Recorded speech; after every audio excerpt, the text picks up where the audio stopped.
Hey guys, DJ Briggs here, back for another review. And before we get started, don't forget to hit that subscribe button if you're not already subscribed to the channel, and hit that notification bell so you know whenever I actually upload a video, because YouTube doesn't like to do that apparently.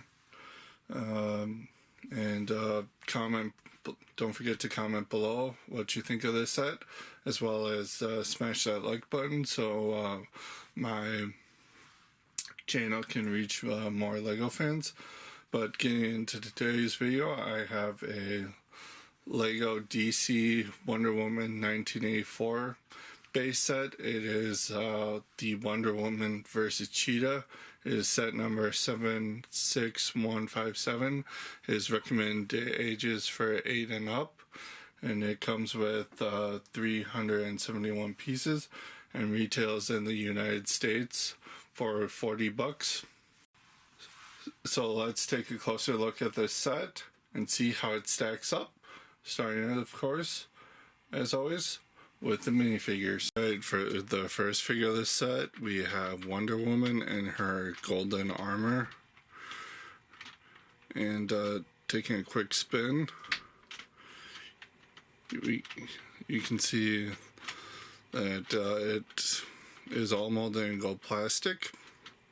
We do have a brand new mold for the helmet and hair combo there.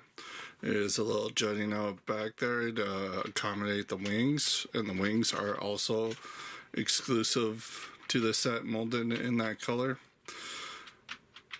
And her head that she uses here is the same head that was introduced earlier in 2020 with the DC CMF series, but it was serviceable for a multitude of reasons. And there's a good look at her back face and her torso unobscured by the wings. And if I didn't mention it before, she does come with the golden lasso there. The printing also continues down onto her legs there, and putting the wings and the helmet back on.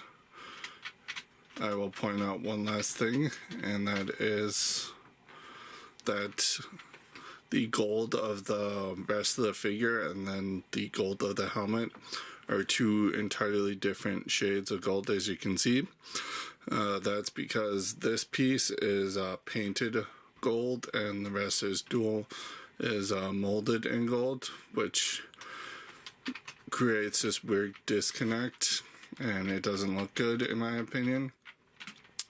But that does it for Wonder Woman and her golden armor. The next figure we got is Maxwell Lord, and he is a fairly basic minifigure in that all the pieces on him we have seen a few times before. The torso is not new. It was introduced in the Fallen Kingdom sets with one of the characters in there, and it's only been used twice before, once in this set, but still a reused torso.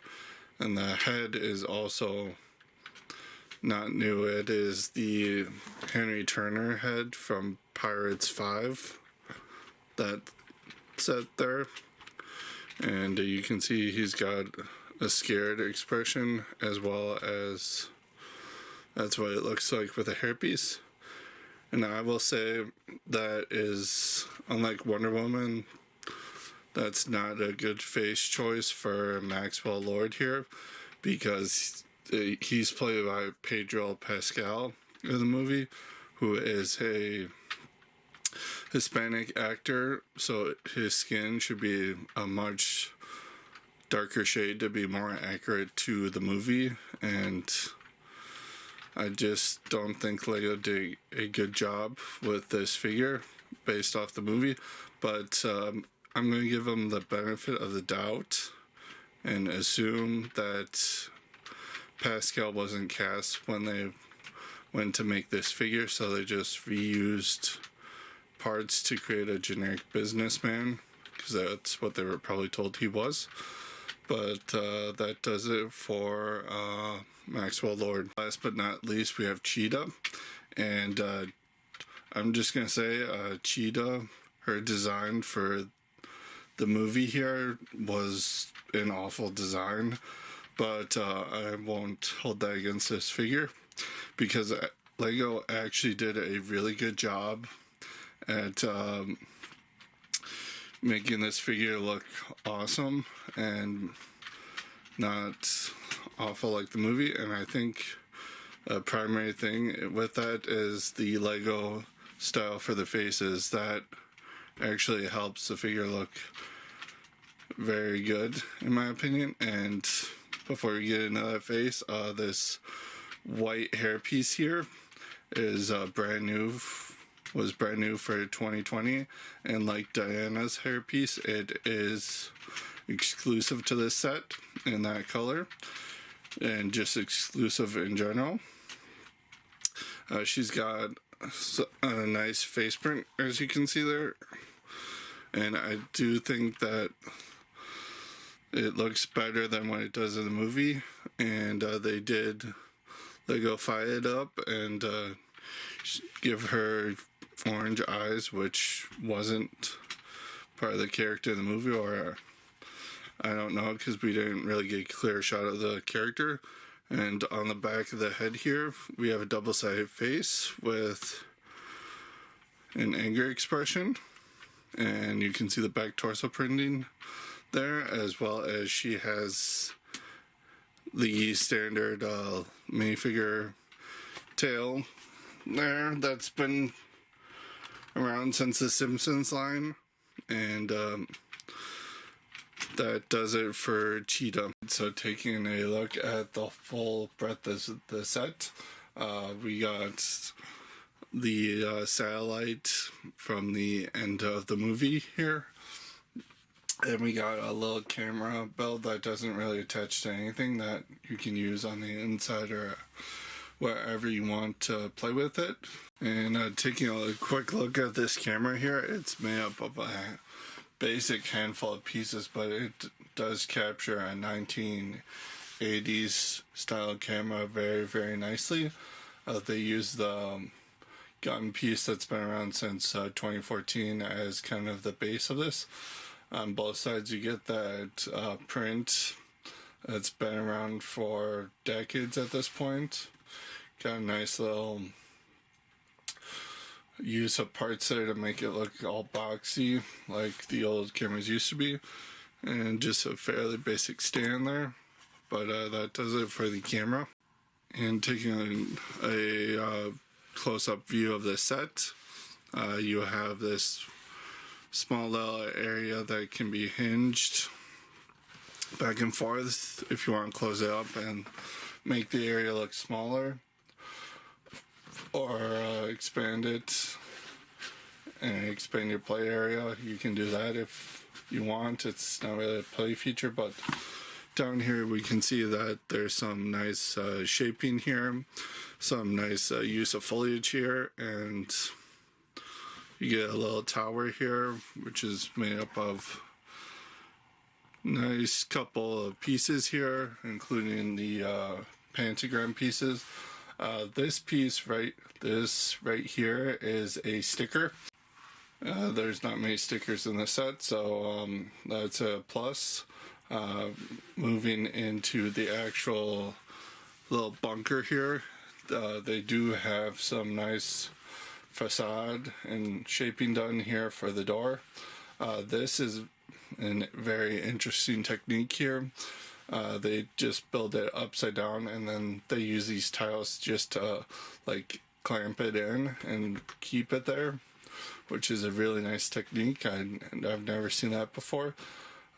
Down here at the door, it opens inward if you want, and then you've got these pillars on either side, and then you got this side of the pillar is a full sticker, and it's got a little keypad and hand scanner. But I will note that These pillars knock out easily because they're just attached to a jumper there. And taking a look around a couple sides of the building. There, on this side, there's a little bit of shaping to represent rockage and whatnot, and a couple of those leaf pieces. And then on this side of the building, get a nice little ground built up here with a lot of foliage growing here. You get a spider just chilling out there. And this clear piece right here can be moved anywhere in the set, but what it's ultimately for is for Wonder Woman.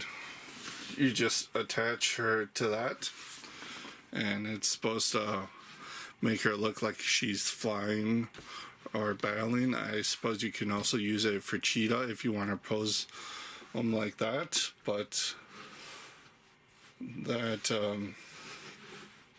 is a cool play feature. And then going up a little bit further to the start of the satellite here, you got some foliage up here, and getting all the way to the tippy top of the satellite. The base of it is very nicely built up, and it can be angled back and forth if you want to, and it can spin a full 360s like a satellite should. And there's actually a knob, I'll show it to you when I get to the interior of there, that you can actually turn it by hand. But looking at the interior of the satellite here, it's very interestingly built. One thing to note is all of these pieces, you get 26 of them, and they're all a print, which I'm happy to see, because if those were all stickers, that would be no good. In the center of the satellite here, you get a nice usage of pieces here with the generic sci-fi gun here. It's clipped in backwards and used for shaping, which is very nice. That's what the looks like from the back. But and then looking at the interior here, there's actually not that much. Again, like I was saying, you have this knob here which can turn the satellite by hand. You have this little dais that Max sits on in the movie in the center, and then on the interior here you have 3 stickers. You have the United States presidential seal there, or as close to it as they got. And then on either side of the walls here you have a sticker representing a whole bunch of TVs, and it is the same sticker applied to both sides of both panels there. But that does it for the build of the set.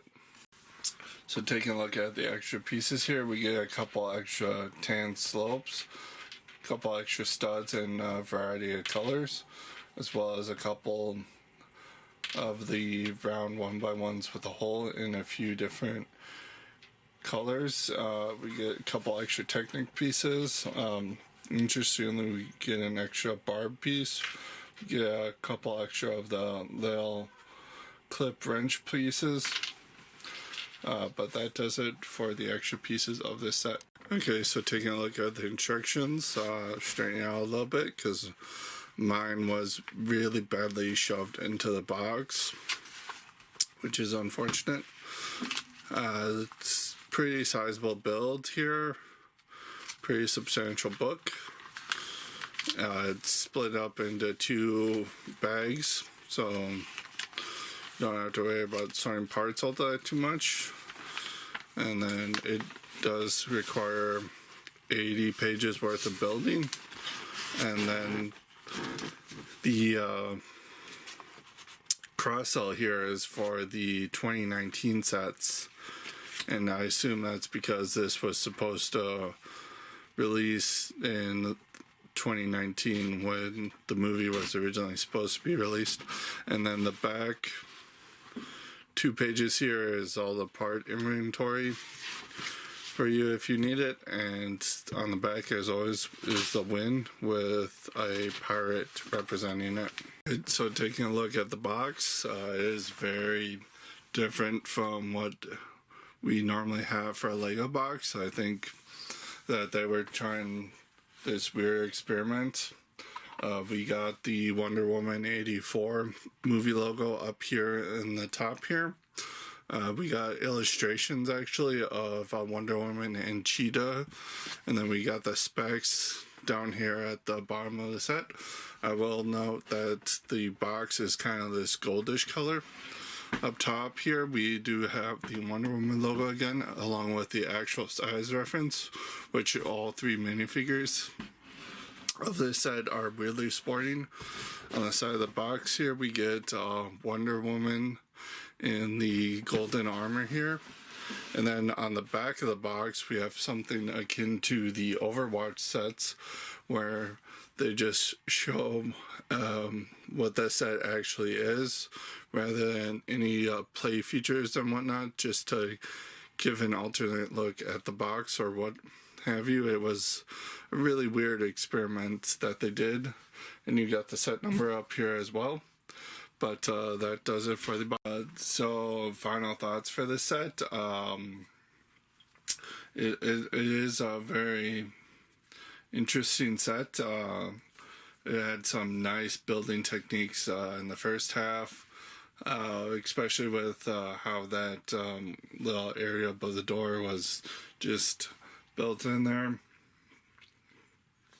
And it got very repetitive for the second half with how the tediousness of the radar dish there, but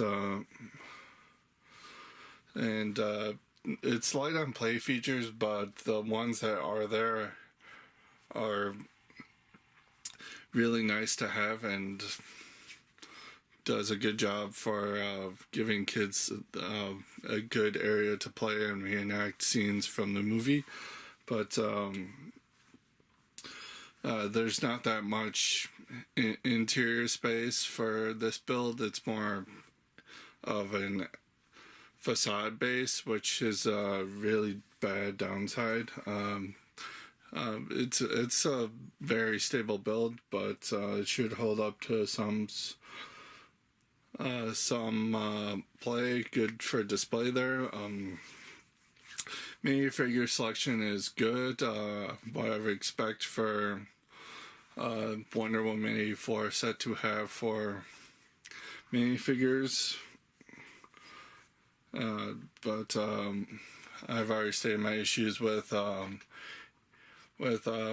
Max and Wonder Woman there, of their various design flaws. For my instructions were shoved into my set. It seems to be a recurring theme with me, with my luck would have it.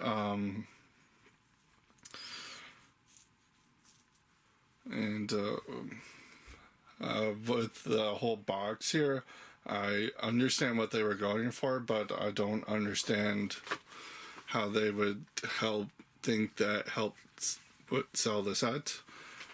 But it's that $40 price point, as much as you get for the $40, there's not that much here outside of that I don't think would warrant $40. I would see more $30 for the set. This screams like a $30 set, so I would advise you to pick it up on sale if you get the chance. So all in all, it's very much like the movie it's based on. It's very mediocre in my opinion, just like the film. But so all in all, this gets a 7.5 out of 10 for me.